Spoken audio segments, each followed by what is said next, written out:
What's going on, everybody? It's Jason here from Coast to Coast Canna Chat. I'm sitting with Jessica Gonzalez from Moyano, Gonzalez and Associates. They're the first all-female, all-Latino-owned cannabis law firm in New Jersey. In New Jersey, right? That's yes. Incredible. So we're going to talk a little bit today about startups in New Jersey and New York, the challenges that they face in the legal process and navigating that entire RFA process, which we'll get to in a little bit. But Jessica has a wealth of knowledge with the legal system. She is an intellectual property expert, and her and her partner are really doing a lot of good things with the industry and helping startups get where they need to be and get their applications to a point where they can be submitted and start their companies. So Jessica, you want to give us a little overview about yourself? Sure. So I started out at a prior law firm and I was working with their cannabis group there. And that's when I started to really see how difficult it was for certain companies, entrepreneurs, women, people of color to try to obtain legal services at a rate that they could afford. And we've seen that everything in cannabis is more expensive, right? For the simple fact that it can be. Sure. So I really, I kind of felt, I'm like, I really can't stand by working somewhere where social justice or social equity really wasn't at the core of, why they were entering the industry. And that's when I decided to start my own with my partner. And so we actually met within the different cannabis groups, networking events. People start to say, well, I want to work with you, but I'm working with her.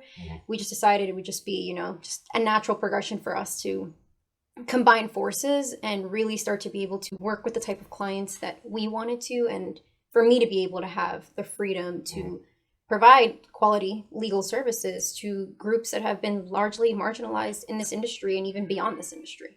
There's going to be a influx of, applications for that. And that's a lot of people that are going to come knocking at your door that you're really going to say, hey, what do I have to do?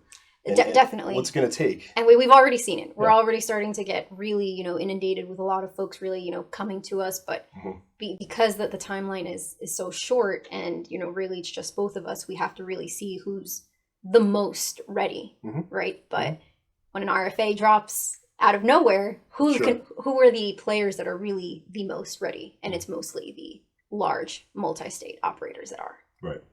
We're talking about really the right way for New Jersey to start their medical program. Was it the right thing to do to have the large organizations come in, the verticals, and to set up shop? I think it was, because we don't want to have failure in the initial round of getting this stood up, right? Because all it takes is that one bad, publicity incident to really set us back 3 to 5 years. And we were talking about that. And so while I do fully support local, I support the little guys. I want everyone to have a chance to get in. I think that New Jersey did it as best they could to get in. I think it was a more of a managing expectations. That's a good way to put it. So when that RFA dropped in August of 2018, it made it seem as if it was open to everybody and anybody, right? But then if you closely examined, the application, it says, well, you have to provide 3 years of audited financials. If you were a startup company, how in the world are you going to have 3 years of audited financials, right? Yeah. So they weren't very clear. There was a question and answer period, and they basically said, just do the best that you can. And so, a lot of these folks, the 446 applications, I believe it was like around 100 something companies overall, putting a lot of money into these applications. It's not just the, the $20,000 application cost, but it's your lawyers, it's your, your contractors, your technical writers, your accountants, really all of these other folks that you put into play. But then when you go to actually put the application together, you kind of realize that it's skewed in one direction for companies that have already been established. But if you're in New Jersey, you couldn't have possibly been established, right? So you kind of have to go out of state. So I think it would have been better. I think the DOH, who's currently, they're still being appealed by 5 parties. I think that had they been a little bit more transparent about the kind of companies they were looking for, I don't think that many people would have been as aggravated as they were, because they thought that they really did have a shot. And then you look at it and you're like, well, in reality, you never really did. Yeah, it's a good point. When you talk about managing expectations, you come to New Jersey with this big rah-rah program and you're like, here we go. And, everyone wants to get in. But the lawmakers and everyone behind the scenes, they want to see it succeed, and they have their vision of how it's going to succeed, right? Mm-hmm. And I hate to say it, it's a narrow-minded vision, and that's why we have so many people playing a role lobbying and down in Trenton and up in Albany and wherever else. People are really trying to get in front of lawmakers to make sure that they're having their voice heard. But it's tough, man. Managing expectations for anything from a startup to an MSO, that's tough for any government to do. But I think the one thing I'll say is I'm okay with them. I don't want to say I'm okay with them taking their time. Don't misunderstand me. But I'm okay with the process and making sure we evaluate everyone and making sure everyone has a voice in it, right? And just by the nature of that, it's going to take time. It sucks. But we have to get it right? And we have to make sure that everyone's accounted for in that legislation. Exactly, and there really can't, there really isn't this blanket protocol that can really happen all across the state or across the country, actually, because every state is so different with how they, whether it's through a ballot initiative, whether it's like legislatively, the politics are always different. So what's happening in New Jersey was, while New York kind of took a very similar road, but the politics there were still very, very different. So I can see why, sometimes everybody's like, well, they should have learned already, from California and Oregon and Washington, what not to do. But then you implement in a completely different state on the East Coast, which is very, very different. Yeah. It's, to try to build up a very, nascent industry. It's definitely hard. Doable because it's been done in other states. But I think once again, it's all about just managing the expectations of the constituents. We're much more uptight than the West Coast is, and we've got a lot more. I don't want to say we have a lot more opinions, but we have a lot. It's kind of like who yells the loudest on the East Coast, right? And where the West Coast is kind of like, let's just do this and get it done. And they made mistakes, and we think about like the incubators and all the other organizations that were out on the West Coast that were really trying to help people. That whole process could have been done a lot better as well. The incubators could have been designed in a way where the social equity piece was at the forefront of everyone's strategy. That was missing from a lot of the West Coast and what came this way. So I'm hoping the East Coast, takes a lot of that to heart and doesn't make the same mistakes that we've done in the past. So yeah, no, absolutely. And I think just, between New York and New Jersey, I think they do have a huge responsibility to establish this industry, just given the fact, that New York is, even though it's decriminalized, New York is still arresting thousands of people a year. New Jersey, that's ranked, I think it was like number 1 or number 2 in cannabis related offenses and arrests. I mean, that's, now you have the 2 states with some of, the highest rates of arresting, and for the most part, people of color for cannabis related offenses. And they're the 2 states that you would think would really start taking those steps a lot more seriously. Sure. And, as we've seen, that has not been the case. Yeah, we'll get there. Let's talk a little bit about the RFAs, because there was some news that came out. We were looking at 108. 108. And now we're down to potentially... The news reports have come out that Murphy might actually reduce the amount of applications available from 108 to 32, right? So now if you divide that by region as they were doing it before, right, you're looking at maybe 10 or 11, in the north, in the central, and in the south.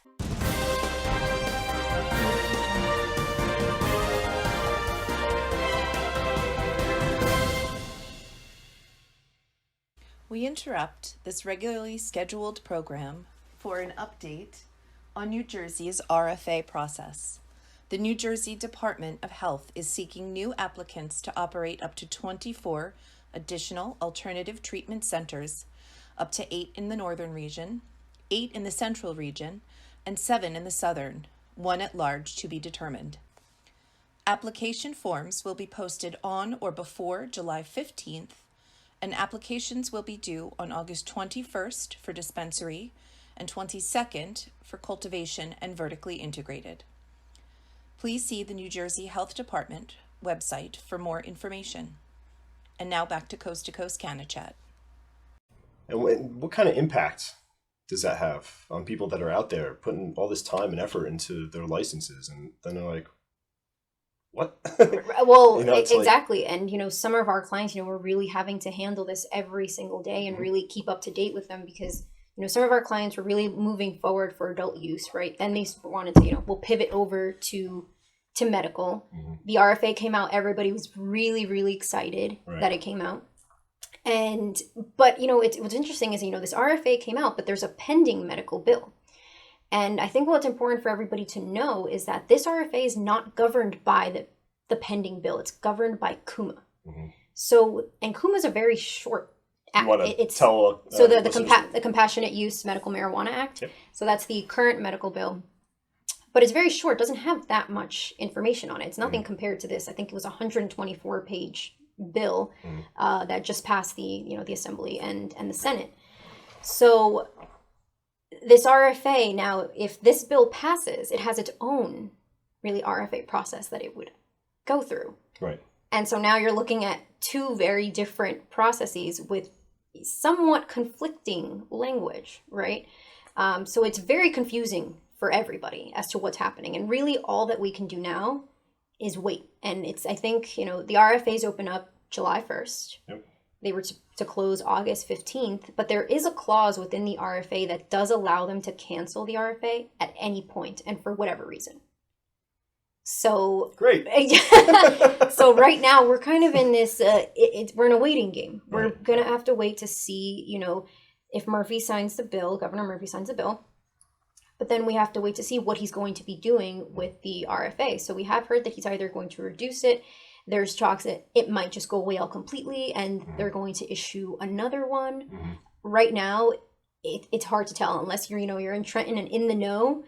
We pretty much have no idea. And that's what we've just had to tell our clients. Really, I'm sorry, we're raising our hands up right now and telling you that, we don't know what's going to happen. I do know. I talked to Murphy and I can't reveal right now to our listeners because I signed a piece of paper, but I'm one of the only people in New Jersey right now that knows what's happening. So. Spill the beans. Yeah. So I think right now, people are frustrated, right? Everybody's like, what's happening in New Jersey? Like, what is going on? And I mean, listen, it was a political move, right? Sweeney said, I'm pulling the adult use bill. Murphy said, fine, I'm going to issue through an executive order this new RFA. And then the legislator was like, well, no, we're having this bill pending. Murphy said we would conditionally veto a prior iteration of it. Right. Then they did the changes. They implemented the changes, that they wanted to. There was compromise. And now you have this new bill that just passed. So it's very confusing for everybody involved. And especially if you're trying to really, get your things together and create your teams and really move forward. This isn't a game that's cheap. It's a lot of investment up front, really for the chance of even having the opportunity to be a player in this game. But the one thing that we do tell our clients is no matter what, it's going to happen. Whether this RFA or whether another RFA will drop, within a few months, something will happen, and it's just in your best interest to prepare as if it were to drop tomorrow.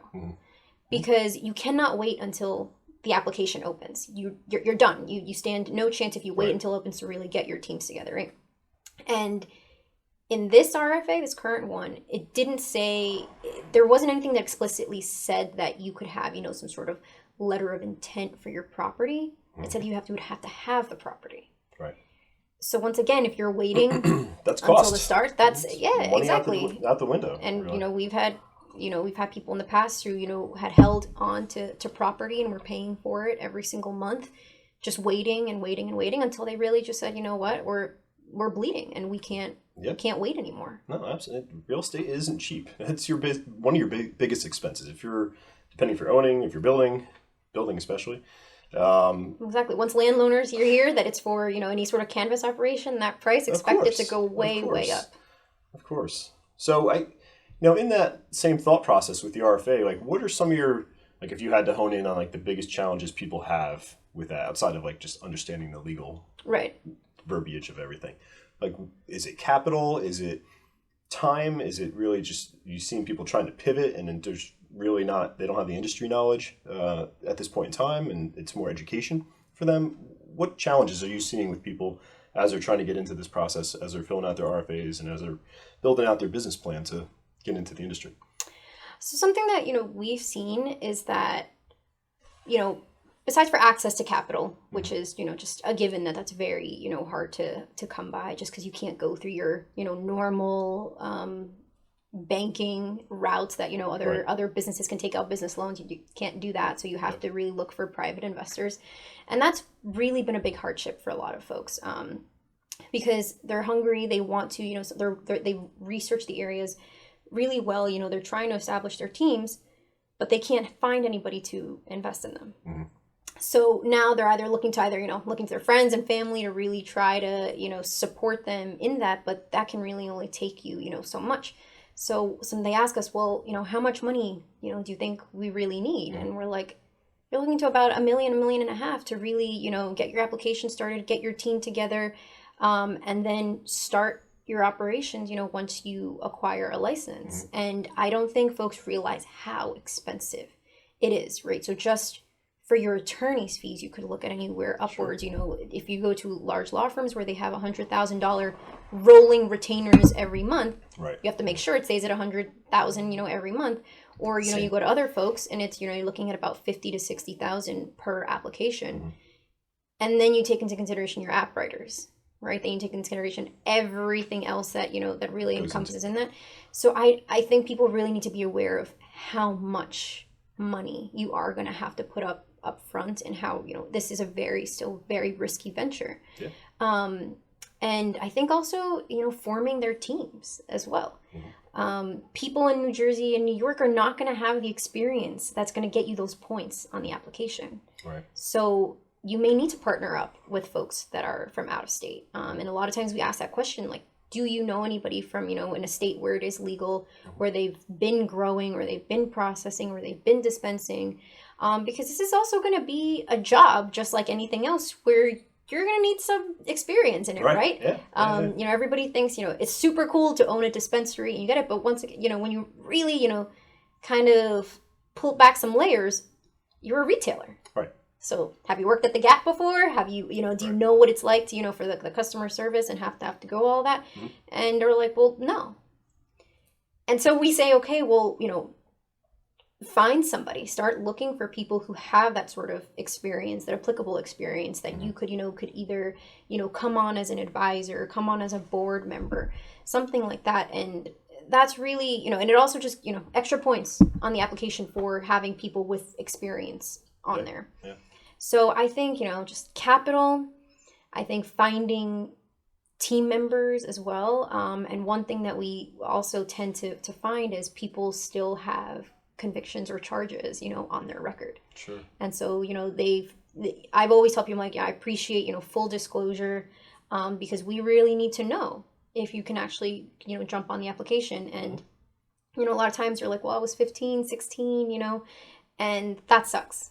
That because of something, that they did when they were, a teenager, that they may not be able to, get on the application and everything. And, once the expungement process, has actually been solidified and codified, then it will be different. But I do believe that the current medical bill does have some language in there where you wouldn't be able to discriminate against certain people with certain convictions. So that's pretty good. That's good. But I think enough. Not good enough. Right. I think it's a start. Yep. And I think that's what everybody needs to realize about this process, is that it's a start. Yeah. It's not the end all be all. No, and that's the beauty of the legislative process. For the entire industry. Is that it can be amended. Yeah. Right. Yeah. And that way, if they start to see things aren't working out, well, there's amendments to it. Right. Mm-hmm. So I think that that's really what we've seen with a lot of folks, is just experience and money and real estate. But I think if you start to connect yourself with the right people, mm-hmm. you go to networking events, there's so many of them now, right? I think in the beginning, not too many, right? Now there's, you can pick and choose. What are you doing on Tuesday? I don't know yet. Right. Like I think next week there's 4 within 2 days between New York and New Jersey. So it's like, I always tell people, go, show up, start, you start seeing the same people over and over and over again. You start forming those relationships, you start figuring out their background and really how to pull teams together. And that's something that we as attorneys, like me and my partner, by going to so many of these events and by fully immersing ourselves in the industry, we add that kind of value to our clients, right? Because they're like, well, I need a business plan, right? It's like, great. We have somebody that can write your business plan. They're like, well, we don't have an accountant, somebody who can understand 280. Perfect. We do. We need insurance. We'll take cannabis insurance. Great. We have that. So there are people out there, and I think you can definitely find them, but you got to put yourself out there, right? Yep. Like, just nobody's going to find you under a rock. And in this space, you got to really be front and center. So if you're feeling a little skittish about, getting into the cannabis space and putting yourself out there, then I would say, get over that. Or find someone who can put themselves out there for you. Oh, Not everyone's in chief. I was talking about this with somebody else recently, and everyone wants to get in the industry, and everyone feels like they have to be the CEO. And that's fine. You could still be the CEO, but you don't have to be the front person. You don't have to be this person who's like the head of your company. You do have to be networked. You do have to be heavily integrated into the industry. But don't feel like you have to be that figurehead. But you do have to find someone that is. So, you do have to be front and center. It's all about networking. And if you're not going to events, and if you're not, really plugging in to the fullest extent possible, it's going to be a challenge for you and, for your team to really succeed. Truthfully, it is. And even just, forming team members, if, they're like, well, we're lacking with somebody this, like, just once again, because my partner and I have really gotten ourselves into the industry, we can pull people for that. And we can start, asking around and being like, would you be interested? And, same things. So, people need to realize it's just like every other industry. It's just that you're being looked at much more closely. So everything has to be very clean. And that's, I tell people, I'm like, it's still, federally legal. We always got to let our clients know. And everybody knows that, right? But there's still a huge microscope on everything that you do. So everything will be scrutinized. Your financials will be scrutinized, like your background checks will be scrutinized, every single thing. So if you're, really looking to get an application, you got to make sure that background checks are coming in clean, your financials, are good to go, and that everything is just kind of in a neat package for them, because you're now competing with folks who probably have multi-state operators, really, like with giving them the capital and giving them the experience, and they're going to have already their standard operating procedures. They're going to have everything down. So it's an extremely, extremely competitive field. But I'm hoping that because this new bill in New Jersey does allow for micro dispensaries and, micro licenses, that it will give others a shot who really either don't have that capital or don't have that experience to be able to get some skin in the game. Yeah, no, and that's the one good thing about the RFAs that are coming out, even though there's some turmoil right now. It's allowing people that are smaller and in that horizontal market to actually get in the game. And there's going to be a lot of consolidation over the years. You can see the horizontals become verticals, and that's going to happen naturally and organically. But right now, until that happens, let's get people up and running. Let's give those horizontals a chance to really get a foothold in and expand and grow their operations and scale, just like the MSOs had an opportunity to when they first stood up 10, 20 years ago. Right, exactly. When the application process was not, like this. Non-existent. At all. Yeah. So, before it was just, you put in a license. They didn't require, huge capital backing, or anything like that. But now that everybody's seeing how this industry is exploding, all over the place, and, Colorado passed $1 billion and, revenue for that, everybody sees this as, it can make a lot of money when done correctly. Yeah, it can make a lot of people live healthier lives too. Yeah. That's the driving factor. I mean, you have a lot of people going after it for the money, and then you've got a lot of people going after it for the benefit of the plant. And somewhere the two need to meet in the middle and say, let's just get this done. We're both going to win. But yeah, I think the horizontal market, once it really gets going, not just in New Jersey, across the U.S., is going to change the way we do logistics, shipping, transportation. You're going to have warehouses set up, and the wholesale market is going to become much more prevalent in the U.S., and we're not going to have to just buy a quarter at a time at the dispensary. Right. Which I'm sick of. And once federal prohibition is lifted, then it's really, that's when everything that interstate commerce is just going to. Yeah.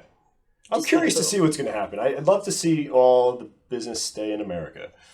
But once that's lifted, I mean, you look at the cost of growing a gram in the U.S., it's like 1.5. It's 0.5, 1.5 in Canada, 0.5 in the U.S., and then Colombia, it's like 0.05. Right. So it's not going to take a genius to go down south and say, let's move our operations down there. So outsourcing, globalization, international commerce, that's all going to happen within the next decade.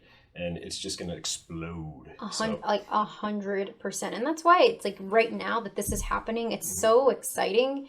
And it is a privilege, I feel, to be a part of this momentum I right can't wait now. to tell my kids, my grandkids. Right, exactly. Hey, look what I did. Or look what we did, I should say. Right, exactly. Like, look, I was there, when it was first starting. And, while that comes with, its downsides as well, this emotional roller coaster that it is, but it is really exciting. And I think, it really is pretty amazing to see an industry forming. I was raised here in New Jersey, so to see it in my home state and, and while it's frustrating how it's coming about, but it's forming and they are, they're taking steps and, movement is better than no movement at all, right? And, after they killed the adult use bill, I think that was really sad, I would say, I think for a lot of people who really, were advocating for years and really put in, really their heart and soul. There was a lot of energy. Into a lot. And it was a lot of positive energy. Yeah, a lot of it. Yeah. I would see people, how they would talk to, legislators and officials, and it never was this very, it was never aggressive. It was just, we're trying to have everybody understand really what we're saying and get their minds out of this reefer madness mentality and into a mentality of health, right? And but then you have certain senators, right? Who kind of going the opposite way and swaying the party's different directions. But everybody else always come down to that this plant has helped people. There's no doubt about it.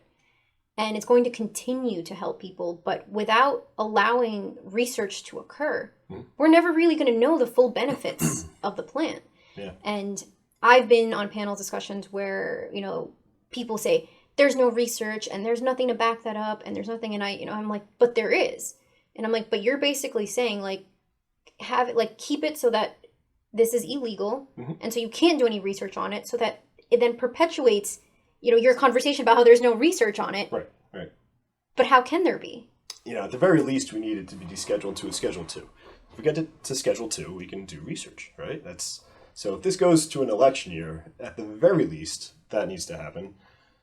But, we'd rather see a full-blown legalization. But the research piece is huge.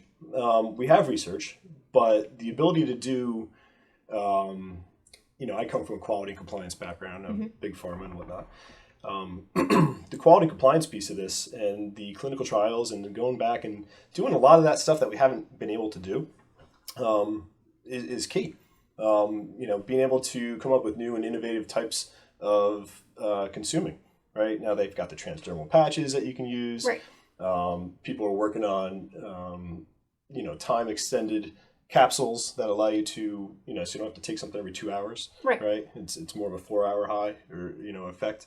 So that type of innovation, has been stifled, by the lack of research 100%. and stuff. And, we just need to move that forward. At the very least, we need it to be descheduled to Schedule 2. So that can occur. Because once that occurs, then the universities are doing the research and it's a natural progression for the industry. So, yeah. Yeah. I think, like I said, I think there's definitely a lot of positive movement going on in the country. I think that as more states start to legalize, more will get behind that, right? Illinois came out of nowhere. Yeah. And legalize it. Yeah. And while, I have not reviewed any, but from what I've heard, it's actually been a pretty good bill that kind of went through quite smoothly, but that came out of nowhere, right? And right now we really have Pennsylvania and Connecticut behind us to see really who in this tri-state area is going to come first. Right. And it was a race between New York and New Jersey for a bit. Right. And New York is now, that's pretty much done with adult use. So, but, what we've also heard is that New Jersey just started their budget negotiations, right? And, we've been told that in the budget negotiations is where a lot of deals can be made. And they're like, well, who knows if adult use for New Jersey could sneak in there. Yeah, well, you never know. I'll take a Christmas gift. We really do never know. From what we've seen, we kind of just have to roll with it the best that we can. I'm cautiously optimistic. Yes. But, in the wake of, adult use and the changes to the RFA process, people are focusing their attention on hemp and CBD. And, this is the first legal market for, legal hemp here at a federal level, right? For the agricultural industry. So that's going to have a big impact. I mean, look at like the trade war with China, and, they're the second largest grower of hemp in the world, I believe, if I'm not mistaken. Maybe. Or first or second. But, the ability for hemp to have an impact on the global economy is really going to help open the door for adult use cannabis and medical cannabis and whatever else. Because I think more and more people are going to see the benefit of the plant from an economic standpoint, not just from a benefit, medical benefit. And that's going to drive a lot of decision making, policy making, trade laws. Definitely. And, it's all things that need to occur, right? And the international community and the United States kind of need to meet in the middle, and we need to start just doing business, across the world, right? Yeah, no, absolutely. And CBD's been exploding. If I see North Korea legalize adult use before the United States, I don't know. South Korea's got it, but that's the atypical scenario. Right. So, well, I love that you came out today. Yeah, I absolutely. appreciate it. This has been great having you on the show. Definitely. Do you want to take a few minutes and tell our listeners and watchers how to get in touch with you and your partner? Sure, yeah, absolutely. So you can reach us at www.mgalawpc.com. There's different ways of contacting us. So feel free to reach out with any questions you may have, both in New York, either New York or New Jersey. Since I do intellectual property, that's pretty much national. So if anybody's looking to protect their brand across the U.S., definitely feel free to reach out. But one thing that I really want to leave with everybody is that even though it's a competitive field, I do still want people to strive to enter the space because I really want to see more women and I really want to see more minorities really, having some skin in the game. And that's what me and my partner really here is to really help, those folks out in terms of, in the best way that we possibly can. But I don't want people to be discouraged by it. I want people to, take action and move forward in a positive way. But, as of right now, we're just kind of have to wait and see. And these next 2 weeks will be very, very interesting. Yeah, so I agree. And that's great advice. Don't stop. If you want to get in the industry, get in the industry. There's going to be future opportunities. Keep going. These aren't going to be the only applications or licenses or whatever we're saying. But start now for next year, right? I mean, they're going to release more, and absolutely now's the time to start and just read it, pick it up and read it and see what it says, and find out what you have to do. And yeah, don't lose the momentum. And if you feel like you're losing momentum, reach out to somebody in the cannabis industry, and I'm sure that fire will be lit back up. Yeah, agreed. No pun intended. Well, hey, thank you so much for stopping by the show. This is Jason Thomas sitting with Jessica Gonzalez. This is Coast to Coast Canna Chat. We're out.